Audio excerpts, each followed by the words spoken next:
حقیقت یہ ہے کہ رزق کے سارے خزانے اللہ سبحانہ وتعالیٰ کے پاس ہیں، اور اللہ سبحانہ وتعالیٰ اپنی ساری مخلوق کو رزق دے رہا ہے اور ہر طرح کا رزق دے رہا ہے، اور پھر بھی اس کے خزانوں میں کمی نہیں واقع ہوتی۔ ایک حدیث قدسی میں آتا ہے، اللہ تعالیٰ فرماتے ہیں کہ اے تمام جن و انس، اولین و آخرین، اگر تم سب کے سب ایک چٹیل میدان میں، کھلے میدان میں اکٹھے ہو جاؤ اور پھر سب اپنی حاجات مجھ سے مانگو، اپنی ضروریات مجھ سے طلب کرو، اور میں تم سب کو وہ عطا کروں جو تمہیں چاہیے، تو بھی میرے خزانوں میں اتنی کمی بھی واقع نہیں ہوتی جتنی سوئی کو سمندر میں ڈالنے سے واقع ہوتی ہے۔ لیکن بات یہ ہے کہ انسان جب اللہ سے مانگے تو پورے یقین کے ساتھ مانگے، امید رکھ کے مانگے، اور کسی بھی قسم کی مایوسی کا شکار نہ ہو، کیونکہ دعا ان تمام چیزوں میں فائدہ دیتی ہے جو نازل ہو چکی ہیں، اور ان میں بھی فائدہ دیتی ہے جو نازل نہیں ہوئی، یعنی وہ تمام مشکلات جو انسان پہ پڑ چکی ہیں یا آئندہ آنے والی ہیں، ان دونوں کے سلسلے میں دعا کرنا انسان کو فائدہ دیتا ہے۔ لیکن یہ یاد رہے کہ دعا کی قبولیت کے لیے انسان اپنی طرف سے بھرپور کوشش کرے، اور اس میں ایک کوشش یہ کہ جب اللہ سے مانگے تو پہلے اللہ سبحانہ وتعالیٰ کی تعریف کے کلمات کہے، تسبیحات پڑھے، اور پھر اس کے ساتھ ساتھ درود شریف پڑھے۔ جہاں تک رزق کا تعلق ہے تو اس سلسلے میں یہ یاد رہے کہ رزق کا تنگ کرنا اور کشادہ کرنا یہ صرف اللہ سبحانہ وتعالیٰ کے ہاتھ میں ہے۔ وہ جس کو چاہتا ہے زیادہ دیتا ہے، جس کو چاہتا ہے کم دیتا ہے۔ قرآن مجید میں اللہ تعالیٰ فرماتے ہیں واللہ یرزق من یشاء بغیر حساب، اللہ جس کو چاہتا ہے بے حساب رزق عطا کرتا ہے، اور پھر اگر وہ کسی کو زیادہ نہیں دیتا، اس پر رزق تنگ کر دیتا ہے، تو بھی اس میں اس کی اپنی حکمت اور مصلحت کار فرما ہوتی ہے۔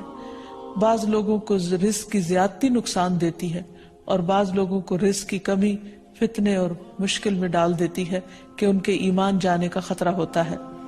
اسی طرح بعض کو رزق کی کشادگی اللہ کی یاد سے غافل کر دیتی ہے، یعنی انسان مختلف مزاج کے ہوتے ہیں، تو اللہ تعالیٰ چونکہ بندوں پر مہربان ہے، وہ جانتا ہے کہ کس بندے کے ساتھ اسے کیسا معاملہ کرنا ہے، کسے زیادہ دینا ہے اور کسے کم دینا ہے۔ اس لیے ہمارے معاملے میں اللہ تعالیٰ کا جو بھی فیصلہ ہو اسے بخوشی قبول کر لینا چاہیے، اور اس کے ساتھ ساتھ اس سے اچھی امید رکھنی چاہیے۔ رزق کے سلسلے میں یہ بات بھی یاد رہے کہ اگر کبھی رزق میں تنگی ہو رہی ہو تو ہو سکتا ہے کہ اس تنگی پر صبر کرنے کی وجہ سے انسان کے اتنے درجات بلند ہو جائیں کہ بہت بڑی بڑی نیکیاں بھی اس کے مقابلے میں ہیچ ہوں۔ پھر اسی طرح بعض اوقات انسان کے لیے ناشکری رزق کی تنگی کا ذریعہ بن جاتی ہے،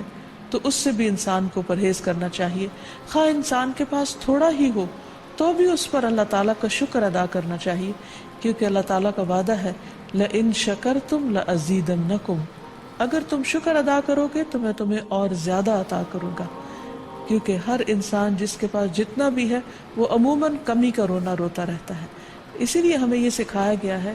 کہ رزق کے معاملے میں ہم یعنی دنیاوی معاملات میں اپنے سے نیچے والوں کو دیکھیں کہ ان کے پاس کیا ہے، تو انسان کے پاس جو کچھ بھی ہو انسان اس پر راضی ہو سکتا ہے، مطمئن ہو سکتا ہے، خوش ہو سکتا ہے، اور اللہ تعالیٰ کا شکر گزار ہو سکتا ہے۔ اور یہ ہمیشہ یاد رکھے کہ اصل میں الرزاق تو اللہ تعالیٰ ہی ہے۔ اس لیے جب بھی رزق کے معاملے میں کسی بھی قسم کی کوئی مشکل ہو، اونچ نیچ ہو، تو فوراً اللہ تعالیٰ کی طرف انسان رجوع کرے اور اللہ تعالیٰ سے خوب خوب دعائیں کرے، کیونکہ وہ دعاؤں کا سننے والا ہے،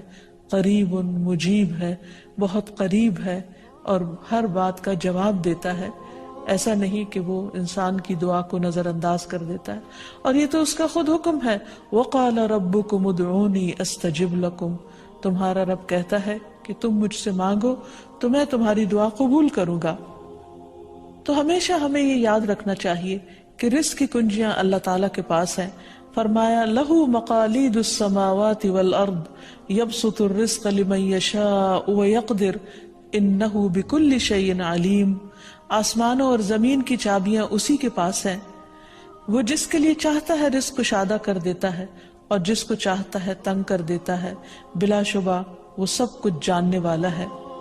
اور پھر تمام مخلوقات کے رزق کی ذمہ داری اسی پر ہے. فرمایا وما من دابۃ الا علی اللہ رزقها، اور کوئی جاندار ایسا نہیں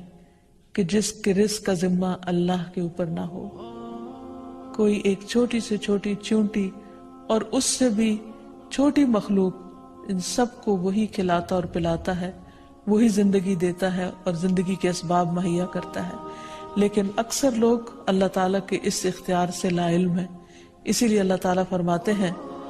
قل ان ربی یبسط الرزق لمن یشاء ویقدر ولکن اکثر الناس لا یعلمون. کہہ دیجئے بے شک میرا رب رزق فراخ کرتا ہے جس کے لیے چاہتا ہے اور تنگ کر دیتا ہے، لیکن اکثر لوگ علم نہیں رکھتے. یعنی بہت سے لوگ اس حقیقت کو بھول جاتے ہیں، اور جب ان کے پاس زیادہ آتا ہے تو وہ سمجھتے ہیں کہ یہ ان کی محنت کا نتیجہ ہے، یہ ان کی کوششیں اور ان کے سمجھداری ہے جس کی وجہ سے ان کو زیادہ ملا ہے. اور اگر کسی کے پاس کم ہوتا ہے تو عموماً لوگ سمجھتے ہیں کہ یہ اس کی اپنی حماقت اور بے وقوفی کی وجہ سے یا ناسمجھی کی وجہ سے اس کو نہیں مل رہا. حالانکہ بعض اوقات اللہ سبحانہ وتعالی انتہائی ناسمجھ لوگوں کو بھی بہت کچھ عطا کر دیتا ہے، اور بعض اوقات بہت زیادہ پڑھے لکھے سمجھدار عقل مند لوگ اپنے 2 وقت کے کھانے کے لیے بھی پریشان ہوتے ہیں. حقیقت یہ ہے کہ اللہ سبحانہ وتعالی جسے چاہے خوب نوازے، اور دینے سے اس کے خزانوں میں کوئی کمی واقع نہیں ہوتی، اور یہ اس کی اپنی مشیت اور اس کی اپنی چاہت ہے. وہ چاہے تو اپنے نافرمانوں کو بہت کچھ دے دے. ہم دیکھتے ہیں کہ دنیا میں بہت سے لوگ اس کی ذات کا بھی انکار کرتے ہیں، اس کے آگے سجدہ بھی نہیں کرتے، اس کی راہ میں کچھ صدقہ خیرات بھی نہیں کرتے، لیکن اس کے باوجود ان پر رزق برستا ہی چلا جاتا ہے،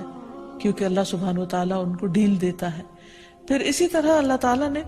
ہر ایک کا چونکہ رزق مقرر کر رکھا ہے، تو جن کے حصے میں زیادہ دیا یا زیادہ رکھا ہے، وہ ایسا نہیں کہ ضروری طور پر ان کی کسی نیکی کی وجہ سے ہی ہو، وہ اللہ تعالیٰ کی تقسیم کی بنا پر ہے. اللہ تعالیٰ کا اپنا فیصلہ ہے جو اس کے حکمت پر مبنی ہے، جسے انسان نہیں جانتے، کیونکہ اللہ تعالیٰ نے ہر انسان کا رزق مقرر کر رکھا ہے، اور جو انسان کے مقدر میں ہوتا ہے وہ اس کو مل کر رہا ہے.